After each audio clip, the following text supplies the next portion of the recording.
Welcome everybody to look at a new Arrow video 4K release, and it is 1974's The Taking of Pelham 1, 2, 3. So this is directed by Joseph Sargent, who also did Colossus the Forbin Project, which is, outside of this one, the only other one I've seen of his films that I've actually properly enjoyed. But White Lightning and Nightmares were fairly decent, but unfortunately his filmography is kind of marred by the god-awful Jaws the Revenge, which I don't think is really down to him. It's more of a case of that film at its very core is just never going to work. But yeah, this is a crime thriller clocking in at 104 minutes long. Stars Walter Matthau, who is also in the likes of The Odd Couple, A New Leaf, Failsafe, Charade, and Charlie Varick. Also stars Robert Shaw, who we'll be talking about a bit more extensively either later this month or at the beginning of next month, as he was in From Russia with Love, and obviously these Sean Connery films, the main official ones, are getting released in 4K as well. So we'll be looking at those and From Russia with Love in particular when these come out. So yeah, also stars Martin Balsam, who I've seen in 21 other films. Likes of Psycho, 12 Angry Men, All the President's Men, 7 Days in May, the 1962 version of Cape Fear, and Death Wish 3, all classics, I'm sure you'll agree.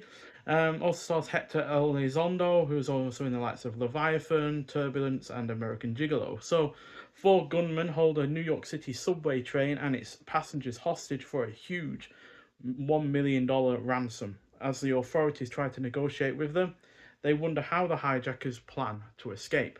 Because obviously you're on a subway train, you're in a tunnel, the subway trains are monitored on big boards, and there's only a certain amount of exits and such. So yeah, that does really intrigue people in this film. So yeah, this is not just one of my favourite films from the decade it was released in, but easily one of my favourites in general.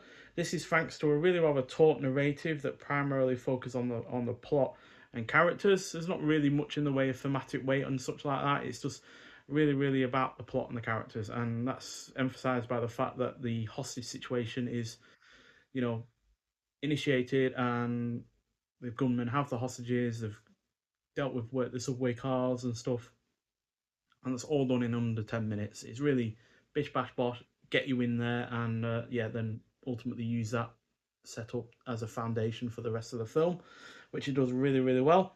It's also got a superb cast, especially the four that I've mentioned already. An incredible score, solid pacing, several tense moments. It's got a really well crafted script, and unlike other thrillers from the 70s, it has a brilliant sense of humour that is interwoven throughout, which neatly breaks up the darker moments in the film, because there are dark moments in this, people do die.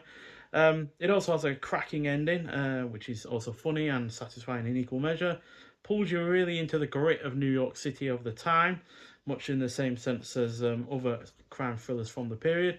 And the cinematography is on point. So, yeah, an absolutely glorious film. This is, I quite frankly rate this alongside other crime or thrillers or action films from the 70s, like Dirty Harry, Vanishing Point, The French Connection, as well as the first, I think, Dirty Harry film sequel, Magnum Force, and stuff like that, basically, because it is absolutely sensational. And yeah, it's a full 5 out of 5 for me. It's one of those rare ones that I do give a 5 stars, really.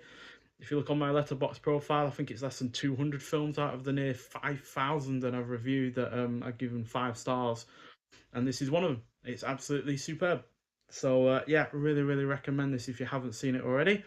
And yeah, we've got a really rather nice 4K restoration on this as well, which has been, it's a 4K restoration from the original camera negative. So that means you've got a 4K 2160p Ultra HD Blu-ray presentation on in Dolby Vision HDR10 compatible, as well as the original lossless mono audio, and you've got optional lossless 5.1 DTS HD master audio remix, as well as optional audio, English subtitles for the deaf and hard of hearing. So here's the disc itself before we get into the extras. Yeah, really like that artwork they've got going on for that.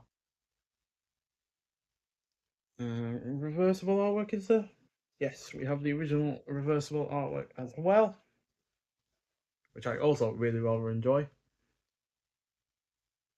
It does get across the whole sense of panic and chaos that is being unfolded due to this hostage situation, because obviously it's not just the people on board that are you know inconvenienced or annoyed or anything like that. The whole of the subway network in New York is basically ground to a halt, and yeah, you also have characters that are dealing with the stress of that in the background, which is also really well done, and really does add to the tension of the film itself. Also have a booklet as well. I think that's more new artwork, which again is really, really well done. And on the back. And inside we have the everyday, well, cast and crew, and then we have the everyday heroism of Taking of Pelham 123 by Priscilla Page. State of Emergency, the New York City subway in the Taking of Pelham 123 by Glenn Kenny. Then you got The Taking of Pelham 123 and The British Villain in Hollywood by Mark Cunliffe, because Robert Shaw was British. And yeah, it really is one of those things that, and I'm not sure where it started from specifically, but obviously a lot of Western films that are mainly made in America do have British villains. You know, you look at Die Hard 14, 18 or so years later, Alan Rickman and such. So yeah, it's kind of become a bit of a cliche in some ways. But yeah, still, you also got David Shire, Frequently Diminished, Never Minor by Guy Adams, and then you got Back the Presentation and Production Credits. So there are shots from the film in here as well. There's Walter Matthau himself. So I actually watched this film. This is the first film I actually saw from him. So I had no idea that he was actually more into comedies than anything else. I hadn't seen The Odd Couple and such. So yeah, I really had no idea why he was so funny in this. But then I eventually realised why. Because he is a really rather fantastic comedic actor, but he's also a really rather good dramatic one at that. And yeah, this is presented in its original 239:1 aspect ratio with mono and 5.1 audio. And yeah, the film was restored. The restored 4K master was supplied by MGM via Park Circus. So yeah, all very good. And on the actual disc itself, in terms of extras, we have audio commentary by film historian Steve Mitchell and Nathaniel Thompson, audio commentary by action film actor filmmaker Pat Healy and film programmer historian Jim Healy. Then you got the mapping of Pelham 123, brand new then and now tour of the film's locations by critic Brian Reisman, featuring Josh Shapiro, curator of the New York Transit Museum. Central to Pelham 123, brand new filmed appreciation by Barry Forshaw, author of American Noir. Then you got 12 Minutes with Mr. Grey and Shades of Grey, two interviews with actor Hector Elizondo. Then you got Cutting on Action, 2016 interview with editor Gerald B. Greenberg. The Sound of the City, 2016 interview with composer David Shire. Then you got Above and Below, 2018 interview with director of photography Owen Roisman. Then you got Taking the Ride, 2018 featurette exploring the film's New York City locations. The Making of Pelham 123, a vintage production featurette from the point of view of real-life New York City transit policeman Carmine Forrester.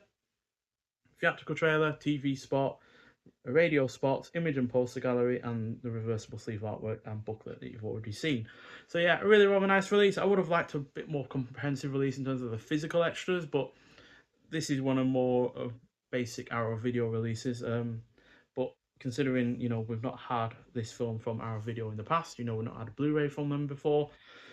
It is as good as it's going to get, really, in a lot of ways, because it's only really the limited edition ones that have been done on Blu-ray in the past that have also had their limited edition extras like hard box and poster and such carried forward onto their 4K releases. So it's no surprise that it's a bit more basic, but at the end of the day, it's about the film more than anything, and the film is absolutely superb. So yeah, like I said, highly recommend it if you've not seen it before.